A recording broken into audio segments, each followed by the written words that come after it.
जावेद ने अपनी बीवी रह चुकी शबनम को बड़े ही गौर से देखा तो हक्का बक्का रह गया। यह एक होटल था जहां सब लोग खाना खा रहे थे। तलाक के बाद वे दोनों एक दूसरे के लिए अजनबी थे, लेकिन 5 सालों तक साथ रहने के बाद एक ही बिस्तर पर सोने के बावजूद कैसे अजनबी रह सकते थे। शबनम अकेले ही एक टेबल पर बैठकर खाना खा रही थी और जावेद अलग टेबल पर। 5 सालों के बाद उनके चेहरों में कोई खास फर्क नहीं आया था। शबनम को खाते खाते कुछ याद आया और वह खाना छोड़कर जावेद के टेबल की तरफ बढ़ी। शायद उसे 5 साल पहले की कोई बात याद आई थी। आपने खाने से पहले इंसुलिन का इंजेक्शन लिया है कि नहीं? शबनम ने जावेद से पूछा। इंजेक्शन लिया है, लेकिन 5 साल तक तलाकशुदा ज़िंदगी गुजारने के बाद तुम्हें कैसे याद है? जावेद ने पूछा। जावेद, मैं एक औरत हूँ। तुम्हारे जाने के बाद इतना मेरा किसी ने ख्याल नहीं रखा, जावेद ने कहा। अगर ऐसी बात थी तो तुमने मुझे तलाक क्यों दिया? वह तो तुम जानती हो, 5 साल साथ रहने के बाद भी तुम माँ नहीं बन पाई, और बच्चा तो हर किसी को चाहिए। अगर तुम बच्चा पैदा करने के लायक होते तो क्या मैं नहीं देती? शबनम ने कहा और अपनी टेबल की तरफ बढ़ गई। जब वे दोनों होटल के बाहर निकले तो फिर मेन गेट पर उनकी मुलाकात हो गई। चलो कुछ दूर चलते हैं, जावेद ने कहा। जिंदगी भर साथ चलने का वादा किया था, लेकिन तुमने ही मुझे तलाक देकर घर से निकाल दिया, शबनम बोली। जो होना था सो हो गया। अब यह बताओ कि तुम यहाँ आई कैसे? जब तुमने तलाक दिया तो मैं अपने माँ बाप के पास गई। वे इस सदमे को बर्दाश्त नहीं कर सके और 6 महीने के अंदर ही दोनों चल बसे। मैं तो उनकी कब्र पर भी नहीं जा सकी, क्योंकि औरतों का कब्रिस्तान में जाना सख्त मना है। उसके बाद मैं भाई के पास रह रही थी। भाई तो कुछ नहीं बोलता था, लेकिन भाभी के लिए मैं बोझ बन गई थी। वह रात दिन मेरे पीछे पड़ी रहती और मुझे जलील करते हुए कहती थी कि इसकी दूसरी शादी कराओ, नहीं तो किसी के साथ भाग जाएगी। तुम नहीं जानते कि कोई मर्द तलाकशुदा औरत से शादी नहीं करता।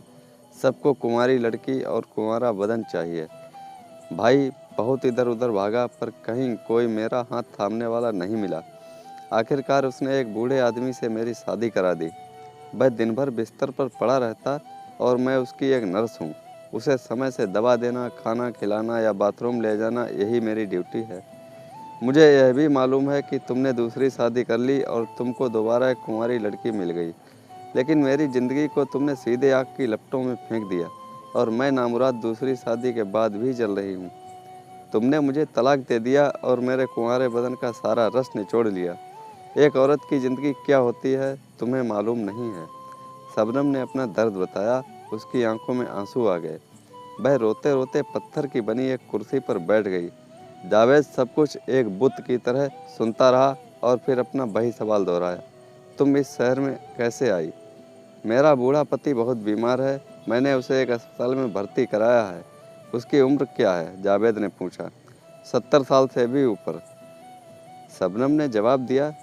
फिर तो उम्र का बहुत फ़र्क है, जावेद बोला। जब शबनम वहाँ से उठकर जाने लगी तो जावेद ने आगे बढ़कर उसका हाथ पकड़ लिया और बोला, मुझे माफ़ कर दो। तलाक माफ़ी मांगने से नहीं ख़त्म होता है। तुमने मुझे तलाक देकर जैसे किसी ऊंची पहाड़ी से नीचे धकेल दिया और मैं नर्क में चली गई। और फिर शबनम अपना हाथ छुड़ाकर वहाँ से चली गई। दूसरे दिन जावेद शाम को उसी होटल के सामने शबनम का इंतज़ार करता रहा। वह आई और बगैर कुछ बोले ही होटल के अंदर चली गई। जावेद पीछे पीछे गया और उसके पास बैठ गया। दोनों ने एक दूसरे को देखा और उनके बीच रस्मी बातचीत शुरू हो गई। तुम्हारी मम्मी कैसी हैं? शबनम ने पूछा। ठीक हैं, अब वे काफ़ी बूढ़ी हो चुकी हैं, उनको मेरी याद तो आती नहीं होगी। मुझे 5 साल तक बच्चा नहीं हुआ तो उन्होंने मेरा तुमसे तलाक करा दिया, और तुम्हारी बहन जरीना को 7 साल से बच्चा नहीं हुआ तो कोई बात नहीं, क्योंकि जरीना उनकी अपनी बेटी है, बहू नहीं। चलो जो होना था हो गया। आह, यह हम दोनों का नसीब था, जावेद ने अफसोस जताते हुए कहा। नसीब बनाया भी जाता है और बिगाड़ा भी जाता है। अगर औरतों की सोच गलत होती है तो घर के मर्द को एक लोहे की दीवार की तरह खड़े हो जाते हैं। वैसे औरतों ही औरतों की दुश्मन होती हैं। जावेद के पास इस बात का कोई जवाब नहीं था। वह होटल की छत की तरफ देखने लगा। फिर उसने बात को बदलते हुए कहा, क्या मेरी मम्मी से बात करोगी? हाँ लगाओ फ़ोन, मैं बात कर लेती हूँ। जावेद ने अपनी माँ को फ़ोन लगाकर कहा, मम्मी, शबनम आपसे बात करना चाहती है। तौबा तौबा, तुम अपनी तलाकशुदा औरत के साथ हो, यह हमारे मजहब के खिलाफ है। मैं उससे बात नहीं करूँगी। उसकी माँ की आवाज़ स्पीकर पर शबनम को भी सुनाई दी।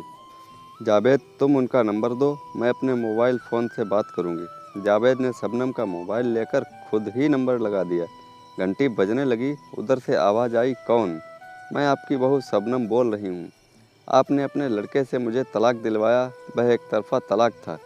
मेरे माँ बाप को इसका इतना दुख हुआ कि वे मर गए। अब मैं तुम्हारे लड़के जावेद को ऐसा तलाक दूंगी कि वह भी तुम्हारी ज़िंदगी से चला जाएगा।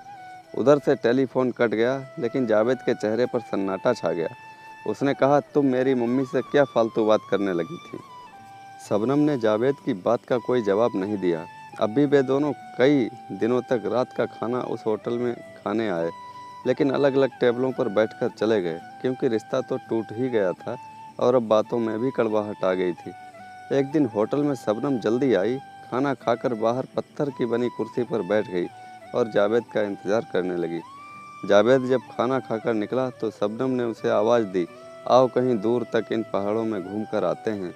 मेरे बूढ़े पति की अस्पताल से छुट्टी हो गई है, मैं अब चली जाऊंगी, इसके बाद यहाँ नहीं मिलूंगी।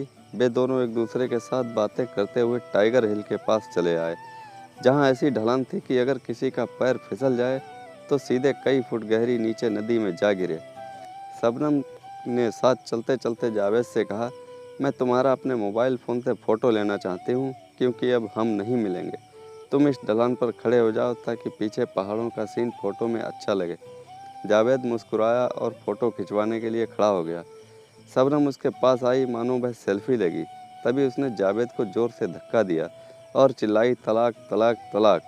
जावेद ढलान से गिरा, फिर नीचे नदी में ना जाने कहाँ गुम हो गया। तो दोस्तों, कैसी लगी ये कहानी? लाइक करें, कमेंट करें और चैनल को सब्सक्राइब करना ना भूलें। धन्यवाद।